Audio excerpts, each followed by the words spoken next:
priorum cara patria nunc semper flor. Halo pelajar Indonesia, apa kabar semuanya? Bertemu lagi dengan saya Ruli di pembelajaran sejarah.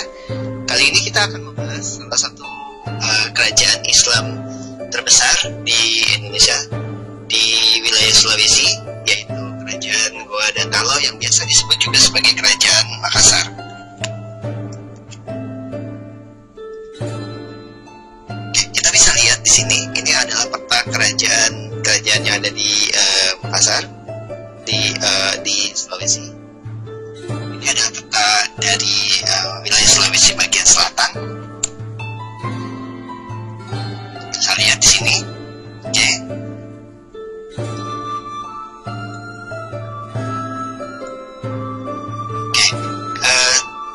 Pada saat abad ke-16 di Sulawesi Selatan itu terdapat beberapa kerajaan, diantaranya Goa, Talo, Bone, Sopeng, Wajo, Sintendreng.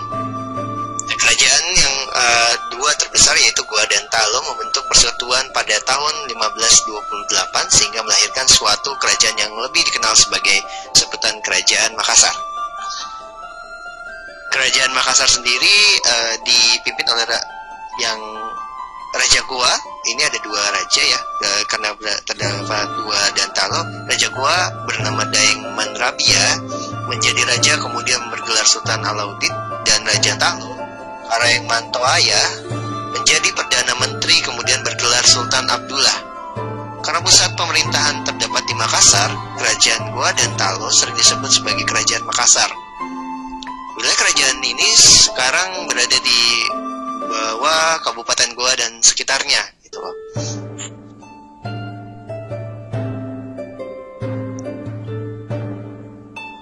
Karena berada di wilayah bagian timur, tapi dekat dengan wilayah barat, otomatis Kerajaan Goa dan Talo atau Kerajaan Makassar ini memiliki sifat keuntungan yang tersendiri.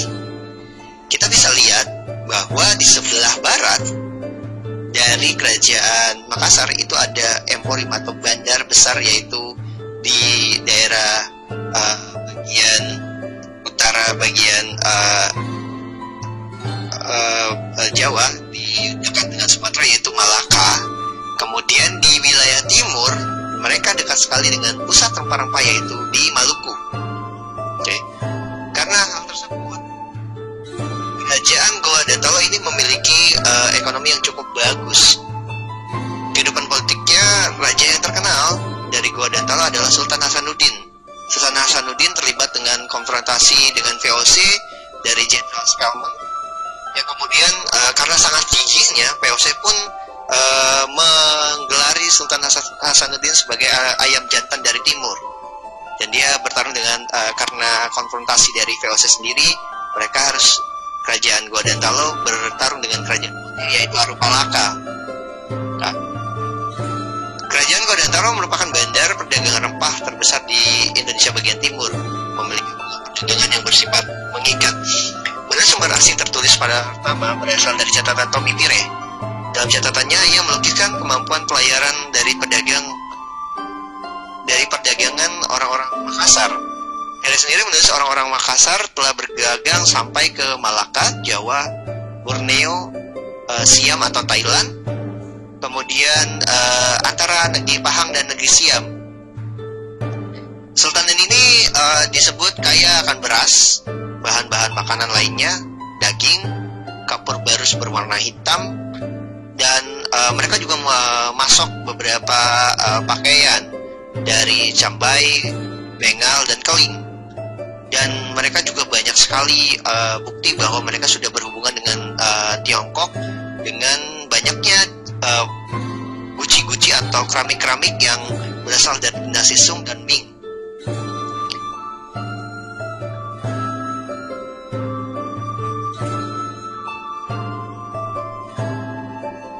Ya, raja yang terkenal yang pertama yaitu Raja Alauddin yang memerintah di 1593 sampai 1639. Raja Makassar yang pertama memeluk agama Islam.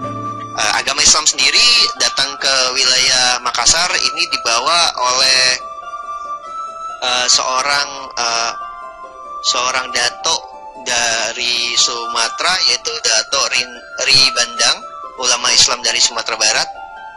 Ini pada abad ke-16, karena ada Daeng Mandrabia ini memeluk agama Islam, kemudian diubah namanya menjadi Sultan Alauddin. Kerajaan ini adalah negara maritim yang terkenal dengan perahu-perahu layarnya dengan jenis pinisi dan ilmbo. Pada masa Sultan Alauddin berkuasa, Islam mengalami perkembangan pesat yang daerah kekuasaannya hampir mencakup seluruh daerah Sulawesi. Kemudian putra Sultan Alauddin yaitu Muhammad Said. Sejak pemerintahan Sultan Muhammad Said, Kerajaan Makassar berkembang sebagai kerajaan maritim dan berkembang pesat pada masa pemerintahan Raja Malikul Said. Di sini di zamannya Sultan Muhammad Said kemudian diteruskan oleh Sultan Hasanuddin, yang mana pada saat Sultan Hasanuddin ini terjadi peperangan antara VOC dengan Kerajaan Makassar. Kenapa seperti itu? Karena VOC ingin menguasai wilayah bagian timur yang merupakan pusat rempah-rempah. Dan kalau kalian tahu bahwa mereka melakukan konfrontasi atau mencari musuh dari Kerajaan Makassar sendiri, yaitu Bone yang dipimpin oleh Aruparalaka. Nah, Sultan Bone sendiri membantu VOC dengan menyerang Kerajaan Makassar yang cukup berani melawan VOC, sampai VOC pun kewalahan. Kalau tidak dibantu oleh Aruparalaka pun VOC tidak akan mampu. Oleh sebab itu VOC menyebut Sultan Hasanuddin sebagai ayam jantan dari timur. Itu sebutan dari Jenderal Spelman ya. Tetapi Sultan Hasanuddin terdesak karena bantuan dari Sultan Bone sendiri. Kemudian mereka VOC mengajukan perjanjian Bongaya pada tahun 1667 yang isinya VOC memperoleh monopoli perdagangan di Makassar. Belanda mendirikan benteng di Makassar yang kelak nanti akan bernama Benteng Rotterdam. Makassar melepaskan daerah jajahannya seperti Bone dan pulau-pulau di sekitar Makassar. Makassar mengakui Aruparalaka sebagai Raja Bone. Nah, ini cukup taktis juga, seperti itu dari VOC sendiri.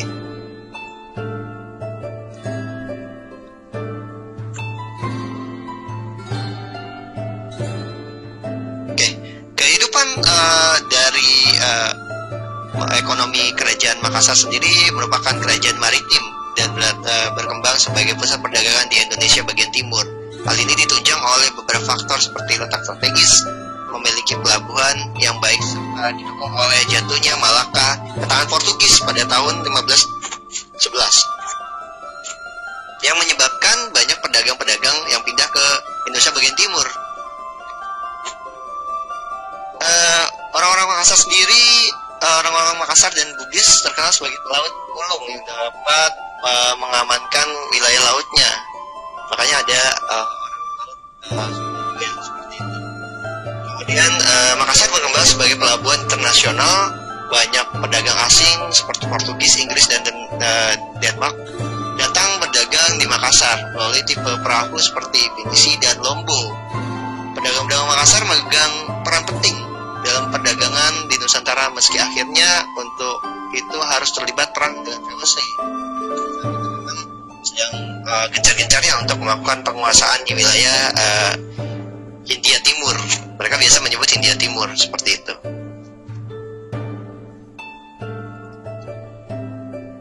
Ya, ini adalah wilayah kekuasaan dari Kerajaan Makassar.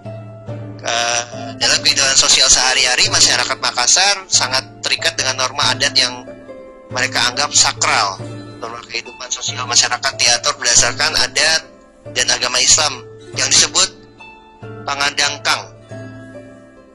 Selain norma tersebut, masyarakat Makassar juga mengenal pelapisan sosial. Lapisan atas yang merupakan golongan bangsawan dan keluarga disebut anak karung atau karaeng, sedangkan rakyat kebanyakan disebut to maradeka, dan masyarakat lapisan bawah yaitu para hamba-hamba sahaya disebut golongan ata. Mengingat statusnya sebagai negara maritim, sebagian besar kebudayaan bercorak maritim. Hasil kebudayaan yang terkenal adalah perahu pinisi yang sampai sekarang masih digunakan oleh TNI untuk melakukan hubungan dengan negara-negara luar seperti itu.